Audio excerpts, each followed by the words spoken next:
What's good, YouTube? It's your boy YG Snow 91 here. Today, I decided to, do another updated profile on my Dark World.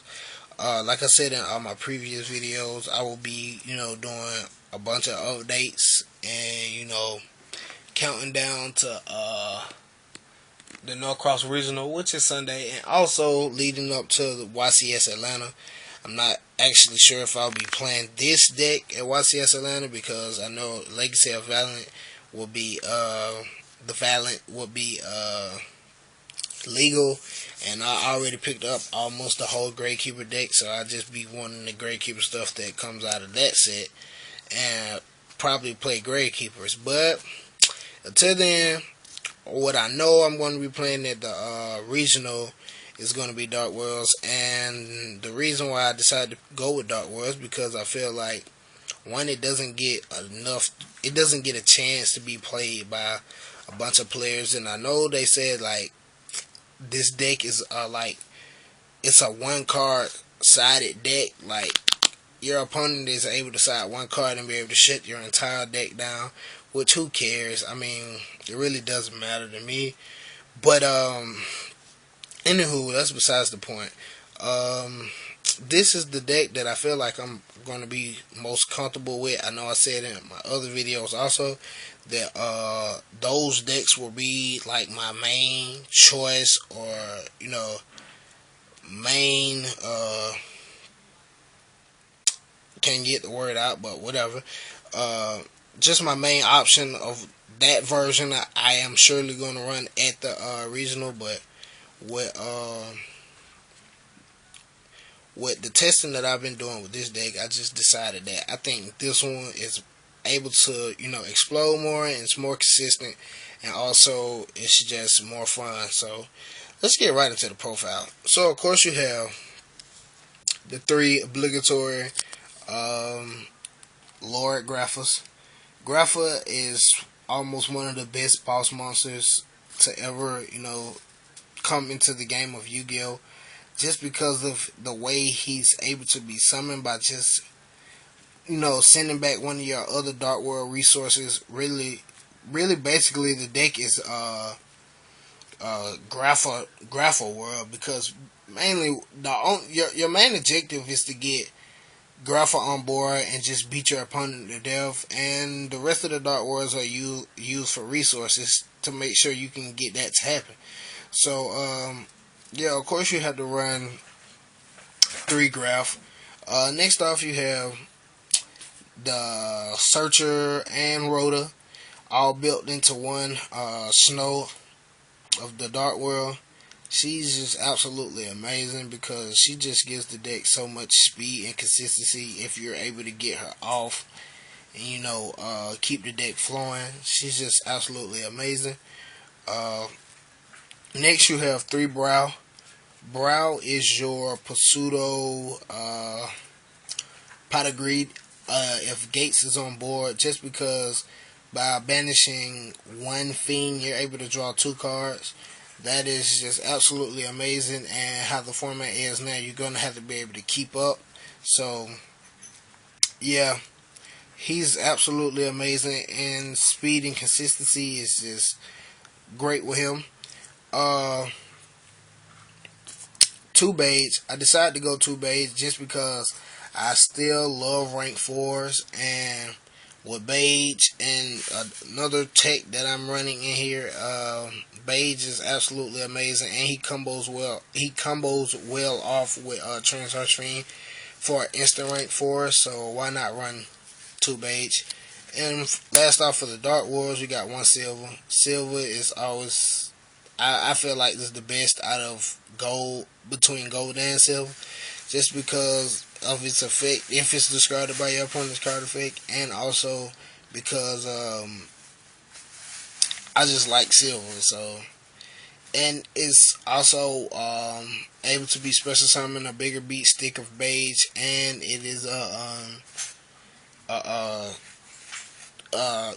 target for both the virus cards. So yeah, that's it for the Dark Worlds. Now for the other cards that I run, other monsters that I run. two Dark Creator. Decided to not go with three just because three could be a dead draw. But Dark Creator creates so much play. I mean, it creates a whole nother level of plays. And this it was one play that I did with this Olivier, and I was able to get two Graffles on board and still make Heliopolis and then get another Graffle. It was crazy the way I did the play. Can't remember exactly card for card what I did, but hey. Um, so the two Dark Creators, two Tour Guide. Tour Guide is Tour Guide. Just you know why it's in there. Um, one Trans Archfiend. Trans Archfiend is able to help you recycle, banish Archfiend. I mean, banish Dark Worlds that you have that's removed from play from the game once it's destroyed. So, and it's another discard outlet. So, of course, one Trans Archfiend I think will make a Dark World deck. Next, one Raven. I feel like running Raven and giving me the ability to go either Crimson Blader, with discarding two and one of them being base to go Crimson Blader, or just having him discarding the base to either go Ancient Fairy or Black Rose. Gives the deck even more better chance because those are game changers. So that's why I decided to go one Raven, and the Raven's always, to me, been one of those good cards in the Dark World deck, but he had seemed to fall off, and people stopped using them. But yeah, and last off, like Dragons, I decided to run one card that can save you from being OTK'd, and that is one Battle Fader. Battle Fader is one of Fiend, so I can still use him with Gates. So he has plenty of synergy with the deck, and also he's able to get around the Felgrand target and Star Eater target thing, just because they, like their effects read that once they can't be affected by other card effects, which Swift Scarecrow targets. They can keep, continue on the push, but with Battle Fader, it's just you summon and leave it at that. So, yeah, that's it for the monsters. Next off, we have the spells, and of course, for spells, the the three gates. I think I want to say is the second or third best field spell card in the game. Gates just opens up so many plays and makes the deck even more broken and gives it more consistency. You also have three Dark World Dealing. Dark World Dealing is Dark World Dealing, and you need discard outlets, and still it gives you a draw. Next off, we have three trade-ins. I do have 5 targets in the deck for trade-ins, so I decide to, max out on the trade-ins just because most of the time I can search 3 targets and make trade-in live. Some people say wasting Graffles in hand for a trade-in is bad, but hey, who cares? But if I decide to drop it down to 2, which I probably feel like it might be better if I drop it down to 2, I'm not sure if I want to change the other trade-in to a lure or a return. Whichever one that I find will be better in testing, I will let you guys know. Next off, you have 2 Dread Down to the Graves. Dread Down to the Grave just lets you, basically, besides snatching a card out of your opponent's hand, it lets you know what your opponent is playing, and also lets you know what you need to do to play around problematic cards, and be able to push through defenses before they set up their defenses. I mean, like Jamie the Kid 00 said, and I think that's what he said, and I'm not sure if Simply Unlucky said it, but being able to know what your opponent has in hand, or basically just being able to have knowledge or further knowledge than your opponent, gives you like a better chance of winning the game. because you already know what to do before they do it, or you set up yourself before they get to, trap you into doing something that, you don't want to be trapped into. So, yeah, two drag downs is just fine with me. Of course, we play the one Book of Moon and another tech, one Transmodify. Transmodify is like absolutely crazy. This card lets me set up so many plays. Like you guys just don't understand like the outs that you can have by just having this one Transmodify. So yeah, yeah, one Transmodify is absolutely amazing, and I don't think I will cut it. Next off for the traps, you have two Reckless Greeds. Reckless Greed is of course for draw power. I'll do these last.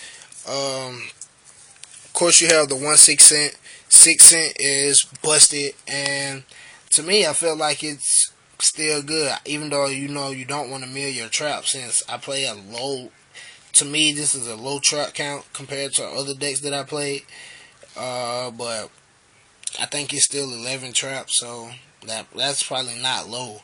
But anywho, yeah, 1/6 cent. I know more than less. I've been hitting 5 and 6 when I call 5 and 6. Then actually milling. So I guess 6 cents is just absolutely good in this deck, and it either gives it fuel, sets up my graveyard for a Dark Curator or Gates, or just gives me a hand. So when my turn comes, I can just go bananas. One Smog is in there because I don't want to lose to Fraud Monarchs or Dragoonity Rulers game one, or give me a chance game one by removing Treeborn and Phalanxes. Um, you got the one Erad. Erad, I feel like that's the only virus I'm running. By the way, for main deck, just because I think right now in the format, uh, like spells are what are that's what's killing us the most. Besides dragons, the effects are killing the most. But running deck dev, I don't feel like a lot of decks are running cards. I mean, running monsters under under what is that, 15,000 attack. Besides hand traps. And a lot of hand traps. Besides, I mean, it only hits Valor and Maxi, and I really am not hurt by those two cards. So, of course, next off you have one Compulse. Compulse is Compulse. Well, almost one of the best trap cards in the game. Um, one Bottomless and one TT. And next off, two cards that I decided to main deck instead of side. Two goals in match. Like I said, I don't want to lose to dragons, and with goals in match gives me I feel like gives me a fair game one against them if I draw it. So I decided not to max out on it because it's not that necessary, but it will help me out if I do get it. So yeah, that's it for the main deck. Of course, for the side, I'm just gonna go through the side. Really not gonna explain these because this video is already long enough. One Prohibition. Just to call out MSCs when I got my back row set up.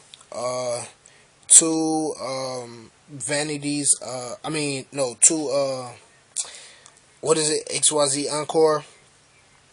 Two Chalice. Just because I can't run Valor, and I don't want to lose the Crimson Blader, and I don't want to lose to other effects. Two MST, of course. Macro Defisher kills you. One Transmigration Prophecy. One Dust Tornado. Two Mind Drains. Two Skill Drains. Two Fossa Dinos. And one Vanity's Fiend.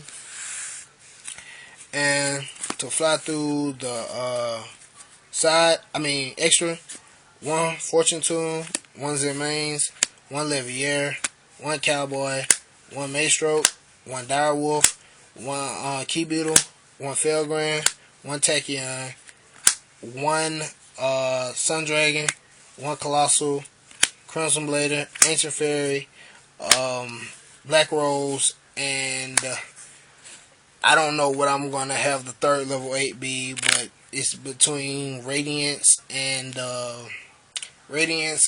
or Thought Ruler. So yeah, that's it, guys. That's my deck profile. Hopefully you guys enjoy it. Let me know what you think. Hopefully you guys give it a try. Try it out. Let me know how you fare. And without further ado, this is YG Snow 91. Comment, rate, subscribe, and I'm out.